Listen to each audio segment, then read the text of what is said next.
Hello friends, welcome to my channel and thanks for watching this video. So welcome to another session of USA Weekly Market Report series.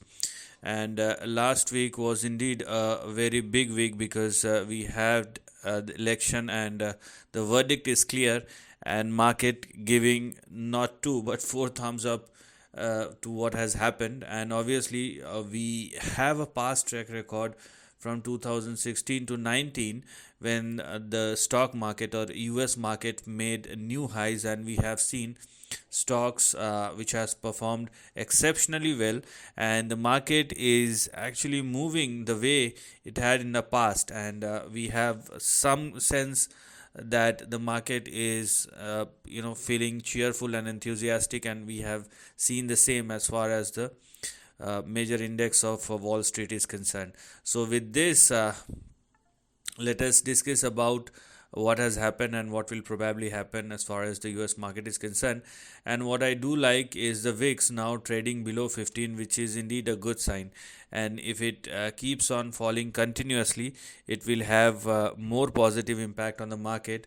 And also from the central banks, where they have started cutting the rates, be it BOE, Bank of England, or Fed by another 25 basis point rate cut. So we have multiple rate cuts as well, which are happening right now. So with this, let us start analyzing the trend and let us see what is happening as far as the overall market indices or major market indices and market performance is concerned. So this is the price chart of Dow Jones, and Dow Jones is making new highs, and this is, let me tell you, this is the start. If the long term trend is higher, then this is just the stepping stone. It is not even the first step.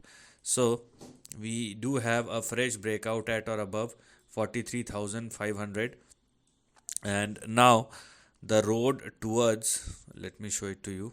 So this is what is the current range is all about, and beyond 43,500, this range is something which has now become active.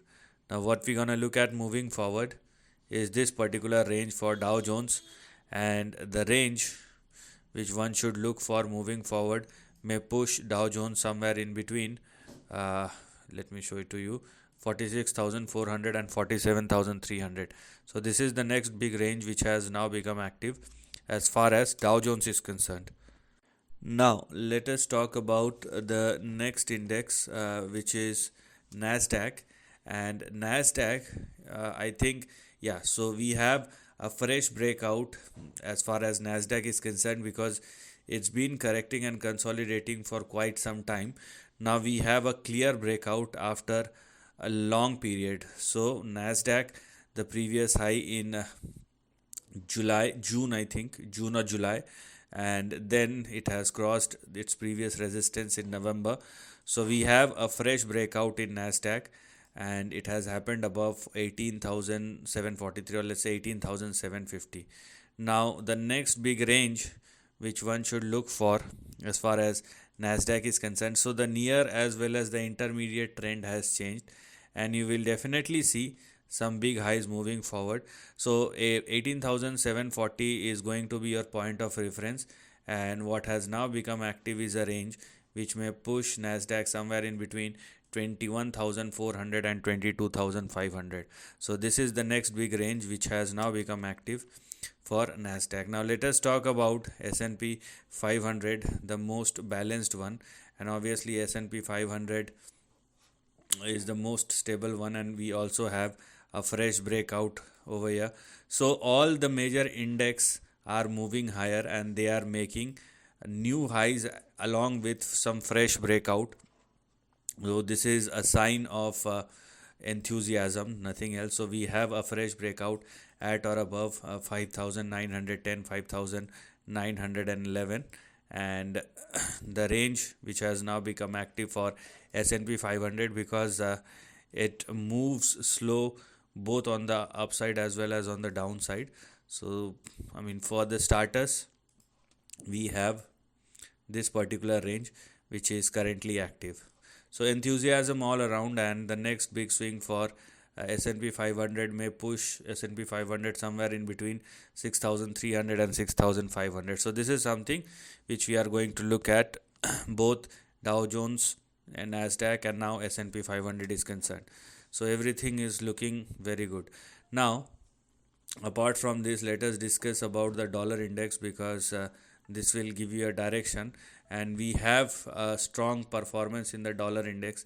It may not be good for the global economy beyond a certain point, for the US economy as well, but a strong currency is obviously a sign of a strong economy. Okay, that's the theoretical part. Now, how much in terms of practicality, how much you're gonna apply the same, that's a very big question. So what do we have in front of us?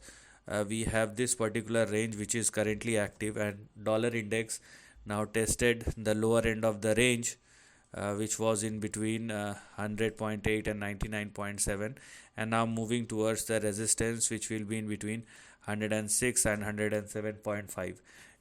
Beyond 107.5, there will be excessive pressure on the global market, and some may be reflected on the US market as well. But right now, it is just a sign of strength, not a sign of weakness for the time being. Let us see how it will play out. This is a kind of puzzle we have in front of us, because currency beyond a certain point will not only hurt other economies when you are holding the tagline of a global leader. So it will, beyond a certain point, it will hurt the global economy, but if you cross that mark, it will hurt your economy as well. And that's why we have seen that the central banks are cutting their rates, but at the same time dollar index moving higher. So this is the dichotomy. Somewhere or the another, one thing is wrong, at least one thing is wrong. Okay, now let's talk about the VIX, and we have seen now a big, because the volatility now, it's now falling down, and we have a big spike on the downside. You can clearly see from 22 now for below 15. So this is a big downfall in volatility, which is basically a good sign in the market. If you are looking at the volatility index, previously I would have thought that it will move very sharply on the upside, but once the election is over, it has fallen quite a lot, because in terms of percentage, it has literally fallen 35% from the top. So which is a good sign for the market.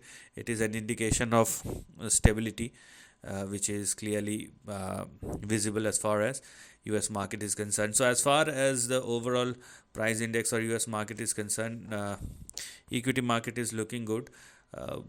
Dollar index is a sign of worry for a bit, but we have to see, because beyond a certain point, dollar index cannot fall or cannot move further on the upside, because it will start hurting the US economy. So that's why the possibility is 107 for dollar index is going to be a resistance zone, unless it surpasses it, and unless we have something which is not visible right now.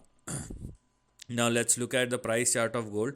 Now there is a sign of consolidation. Obviously, when the dollar becomes strong, it will have a negative impact on the precious metals, and that's what is happening. So after testing the highs of 2800, now it is trading below 2710. So the next big support will be in between 2652 and 2620. So let us see how will it react at or near 2622 and 2650, and then we will take things further from here. So we have a consolidation. It is more like a time correction rather than a price correction. Obviously price correction is included, but it is more like a time correction. So obviously as far as the sentiments are concerned, equity markets do look good, and risk on bets are now on the table, not off the table. And one more thing before I end this session, Bitcoin, because this is one thing which has moved quite sharply the moment election results are out and clear. So we have seen a massive breakout, and now it is trading near 76,000. 76,000 is just a number, but the why I am showing you this chart is because of the fresh breakout that has happened. It's not because Bitcoin moves to 76,000. It's because now we have a fresh breakout after 2021. So it was your previous resistance. So these two lines represent the previous resistance, and I'm talking about 65,650 and 71,600. Now above these two levels, the least which one can expect, okay, if Bitcoin continue to trade and sustain above 71,500, the least which one can expect is a swing in between $200,000 and $300,000 moving forward. So this is something uh, which has now become active, and that's what I'm going to talk about, or that's what I'm much more focusing on. So it is just a indication that risk on trade is back in the market. So this is the end of the video. Thanks for watching.